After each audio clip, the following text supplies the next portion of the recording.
Assalamualaikum warahmatullahi wabarakatuh. Pada kesempatan ini saya akan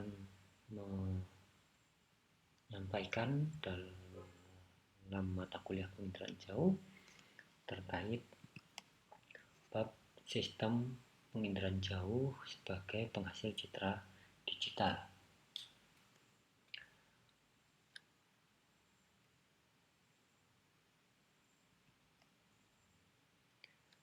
Dalam menganalisis citra digital, kita tidak dapat melepaskan diri dari sistem yang menghasilkannya. Dalam konteks studi penginderaan jauh, sistem tersebut merupakan satu kesatuan di mana yang meliputi sensor, wahana, dan misinya.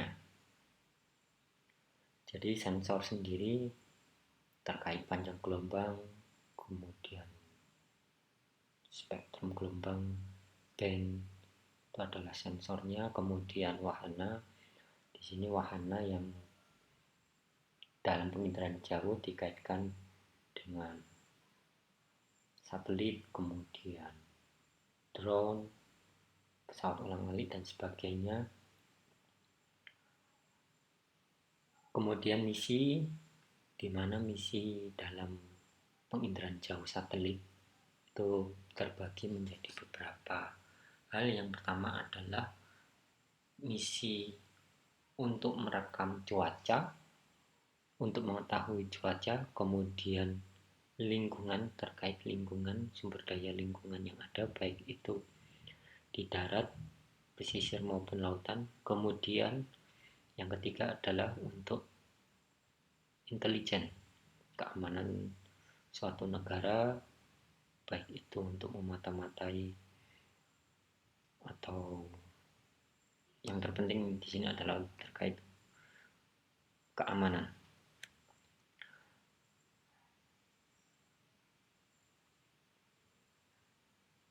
Sistem penginderaan jauh sebenarnya bekerja dalam dua domain, yaitu domain elektromagnetik dan domain ruang. Pada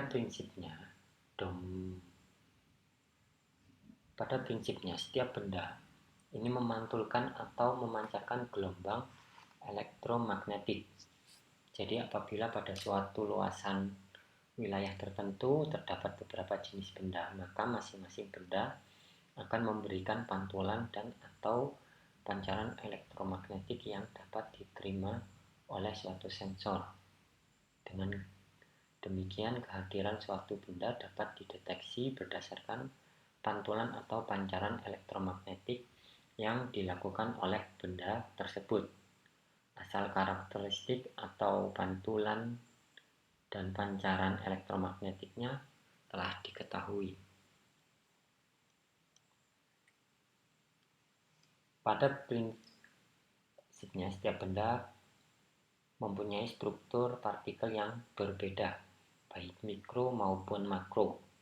Perbedaan struktur ini mempengaruhi pola respon elektromagnetiknya. Oleh karena itu, pengenalan atas perbedaan respon elektromagnetik dapat dijadikan landasan bagi pembedaan objek.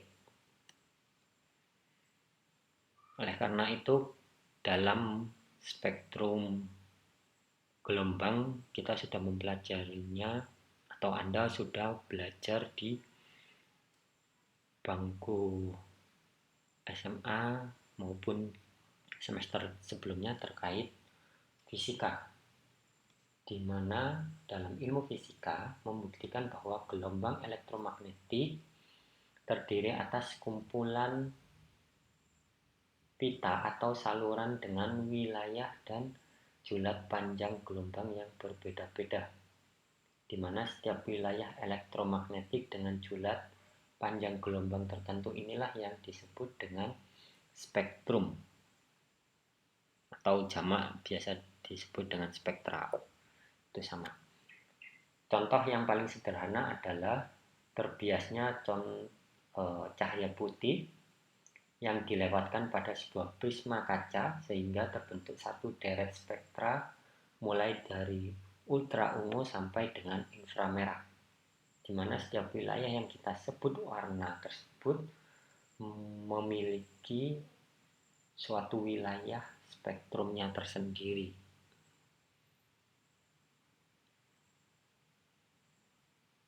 Kemudian cara benda memberikan respon terhadap gelombang elektromagnetik yang mengenainya tentu berbeda-beda dari satu jenis ke jenis lain dan dari satu spektrum ke spektrum yang lain.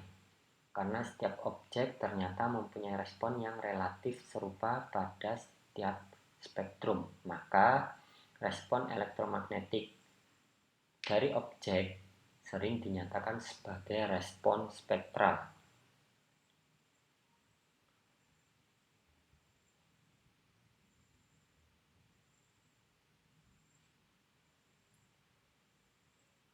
Alat yang bisa digunakan dalam melihat respon ini adalah sensor cahaya atau yang biasa disebut spektrometer ataupun radiometer, di mana pada alat ini terdapat pengatur besarnya panjang gelombang yang dapat masuk melalui sistem lensanya.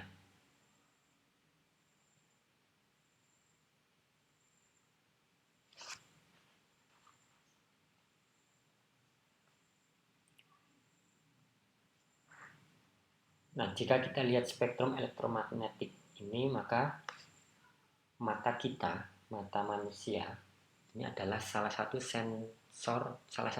contoh sensor alami yang baik, di mana mata kita ini beroperasi pada rentang panjang gelombang 0,36 sampai 0,76 nanometer. Tentu saja kekurangan dari mata manusia ini bahwa sistem lensa mata tidak dapat melakukan seleksi atas spektrum cahaya yang masuk, sehingga semua energi pada julat spektrum yang lebar ini masuk secara bersamaan. Akibatnya, bagi mata, rona atau kesan kecerahan objek menjadi tidak konsisten. Contoh seperti air. Terkadang kita melihat sebagai objek yang gelap, atau terkadang pula kita melihat sebagai objek yang cerah. Begitu pula vegetasi dan tanah. Untuk contoh sederhananya, kita bisa menggunakan kamera yang terpasang di HP kita atau kamera digital lainnya yang kita pakai sehari-hari, di mana ketika kita setelah melakukan pengambilan foto, kemudian kita cetak objek yang berwarna atau berwarna tak tentu, itu memiliki pola yang berbeda-beda. Dengan kata lain, pengenalan objek berdasarkan tingkat kecerahannya tidak dapat diterapkan dengan sepenuhnya.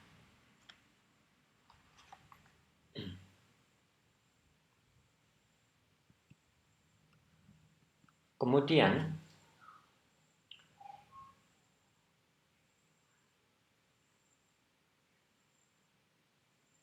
pemilihan spektrum juga berdasarkan penelitian eksperimental dengan menggunakan spektrometer, di mana spektrometer tersebut dirancang sebagai suatu sistem sensor yang beroperasi pada julat panjang gelombang yang lebih sempit, di mana jumlah dan lebar spektrumnya dapat diatur sedemikian baik sehingga citra yang dihasilkan dapat menyajikan perbedaan objek yang diinginkan, tanah basah dengan tanah kering, air keruh dengan air jernih, vegetasi sehat dengan vegetasi yang kurang sehat, dan sebagainya. Perbedaan utama antara spektrometer dengan sensor yang dirancang terletak pada selang interval spektrum yang digunakan dan juga cara operasinya.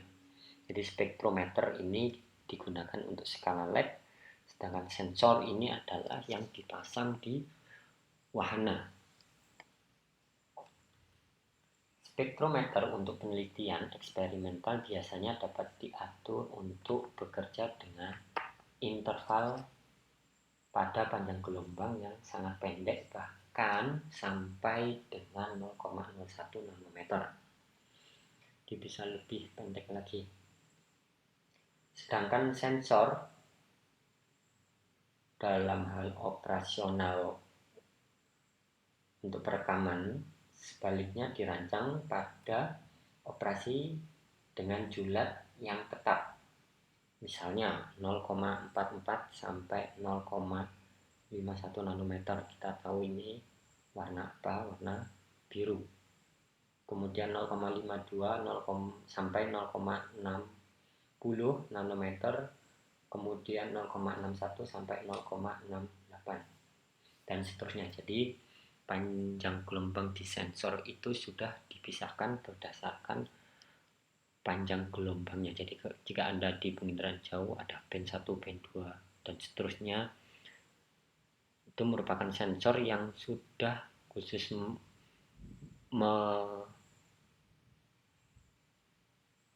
memiliki rentang panjang gelombang tertentu.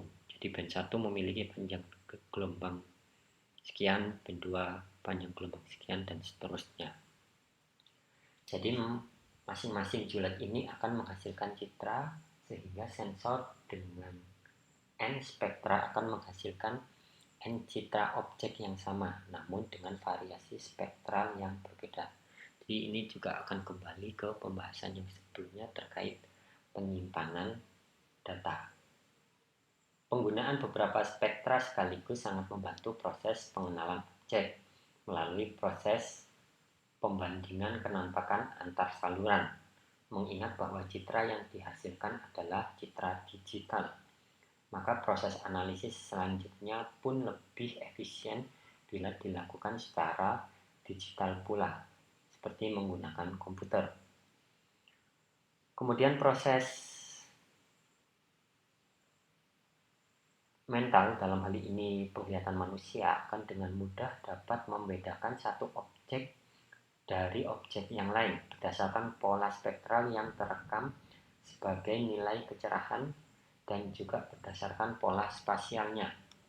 Akan tetapi cara ini sedikit kurang efisien, akurat, dan melelahkan untuk liputan wilayah luas. Oleh karena itu dibutuhkan bantuan komputer untuk melakukan identifikasi objek berdasarkan ciri-ciri spektral pada beberapa saluran spektra sekaligus sehingga sangat bermanfaat. Sehingga inilah yang disebut proses klasifikasi otomatis. Jadi ketika nanti sensor sudah dipisahkan menurut panjang gelombangnya, maka kita bisa lihat bahwa panjang gelombang ini juga akan menentukan kedalaman atau kenampakan suatu objek. Misalnya panjang gelombang 0,4 sampai 0,6 akan lebih maksimal untuk area air. Meskipun di sini 0,4 sampai 0,8 menurun, tapi kita bisa lihat bahwa akan lebih maksimal hingga 0,6 untuk air. Kemudian untuk vegetasi, untuk warna hijau, ini adalah yang lebih cocok. Kemudian untuk tanah, ini juga dengan panjang gelombang 0,4 sampai rentang yang baik 2,6 nanometer. Jadi dalam hal memahami penginderaan jauh, kita harus juga memahami mulai dari penyimpanan, kemudian bagaimana citra itu didapatkan. Ini adalah semua keilmuan yang harus kita pahami juga. Jadi tidak hanya asal menggunakan citra digital tersebut. Baik, dari saya sekian untuk pembahasan terkait sistem penginderaan jauh sebagai penghasil citra digital. Kita akan lanjutkan di video saya yang berikutnya terkait materi yang lainnya. Terima kasih atas perhatiannya. Kurang lebihnya mohon maaf. Assalamualaikum warahmatullahi wabarakatuh.